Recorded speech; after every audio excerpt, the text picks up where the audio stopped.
ये हवेली राजा महाराजा के समय में बनाई हुई थी, लेकिन पिछले 18 सालों से इस हवेली में आज तक कोई भी रहने के लिए नहीं आया है। इच्छा होने पर भी इस हवेली में कोई भी नहीं रह पा रहा था, क्योंकि लोगों का कहना थी कि इस हवेली में भूत प्रेत का साया है। जब अजीत सिंह को इस हवेली के बारे में पता चला तो उसने तय किया कि वो इस रहस्य को जानकर ही रहेगा, क्यों लोग इस हवेली में नहीं रह पा रहे हैं। उसने मजबूत इच्छा शक्ति से हवेली में रहने की पूरी तैयारी कर ली। जब उसने हवेली के अंदर जाने के लिए पैर आगे बढ़ाए तो दरवाजे पे किसी अनजान व्यक्ति ने उसे रोक लिया और नजदीक जाके बोले, कौन हो आप और किधर जा रहे हो? अजित सिंह ने जवाब देने के बजाय उसने सामने सवाल किया, जी, आप कौन? मेरा नाम अर्जुन सिंह है और मैं यही पास में ही रहता हूँ। अजित सिंह ने कहा, ओह अच्छा, मैंने सुना है कि यह एक भूतिया हवेली है और यहाँ कोई नहीं आ पाता है, इसलिए मैं इस हवेली में एक दिन रुकने का फैसला किया है।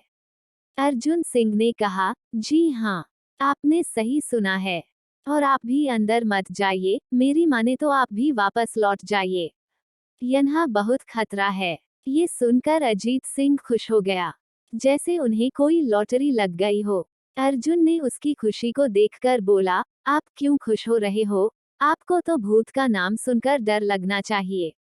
शायद आपको पता नहीं होगा कि मैं भूत प्रेत में काफी दिलचस्पी रखता हूँ। अगर इस हवेली में भूत है तो मैं अंदर जरूर जाऊंगा और सारी सच्चाई का पता भी लगाऊंगा। इतना कहकर अजीत सिंह उस हवेली में चले गए। अंदर जाके अजित ने अपनी बैग को साइड में रखा और हवेली के चारों ओर देखने लगा। सारे रूम भी चेक कर लिए। बाद में ड्राइंग रूम में आके सोफे पर बैठ गया। उसने वहां बैठकर दारू के 2-4 पैग भी पिए। वहीं अचानक उस रूम में लाइट का एक बल्ब चालू बंद होने लगी, लेकिन अजीत ने उस पर ध्यान नहीं दिया। थोड़ी देर बाद दूसरा बल्ब चालू बंद होने लगा, फिर तो हवेली की सारे लाइट चालू बंद होने लगी। ये सब देखकर अजीत अपनी जगह पे खड़ा हो गया और संपूर्ण सावचेत हो गया। अचानक उसके सामने एक छोटा टेबल हवा में उड़ने लगा। करीबन 6 फुट हवा में ऊपर जाके गोल गोल घूमने लगा और बाद में अजीत की ओर तेजी से आने लगा। अजित ने तुरंत ही अपनी जगह बदल दी और दूसरी ओर चला गया और वो टेबल वहीं जाके गिरा जहाँ अजित खड़ा था। अजीत कुछ समझ पाता उतने में सोफे की शीट उसकी ओर आने लगी। वो जल्द खड़ा हो गया और छलांग लगा के दूसरी ओर कूद गया, जिसके कारण सोफा दीवार को टकराया और अजीत बच गया। अचानक सब कुछ शांत हो गया। अजित ने चारों ओर सतर्कता से देखा और बड़ी आवाज में बोला, तुम जो भी हो सामने आकर के बात करो। वहीं एक बड़ी परछाई उसके सामने आई। अजित ने उस परछाई को देखकर बोला, कौन हो तुम और क्यों मुझे मारना चाहते हो? परछाई, तुम्हारी भूल के कारण। अजित, मेरी भूल? मैंने कौन सी भूल की? परछाई, इस हवेली में आने की भूल। मैं किसी को भी इस हवेली में खुश नहीं देख सकता। अजित, लेकिन क्यों? वो परछाई ने जवाब दिया, आज से 18 साल पहले इस हवेली के मालिक ने मुझे यहीं पे ही मार डाला था। मेरी कोई गलती भी नहीं थी। इस कारण की वजह से मेरी आत्मा इस हवेली में भटकती रहती है। मैं किसी को भी इस हवेली में नहीं रहने दूंगा, क्योंकि इस हवेली में मेरा खून हुआ था।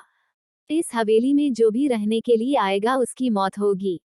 अजित ने कहा, मैं तुम्हें अपने असली रूप में देखना चाहता हूँ। तुम्हें मारने से पहले मैं तेरी यह इच्छा अवश्य पूरी करूंगा। और उस परछे ने एक भयानक दरमियाना रूप ले लिया।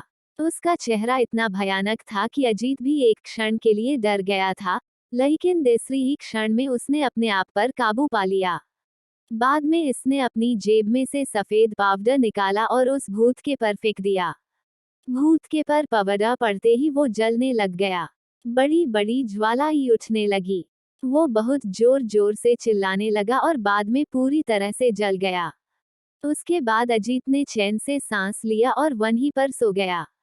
दूसरे दिन सुबह जब अजीत को सही सलामत हवेली से बाहर आते देख अर्जुन को आश्चर्य हुआ। अर्जुन ने अजित से पूछा, तुम कैसे जिंदा हो?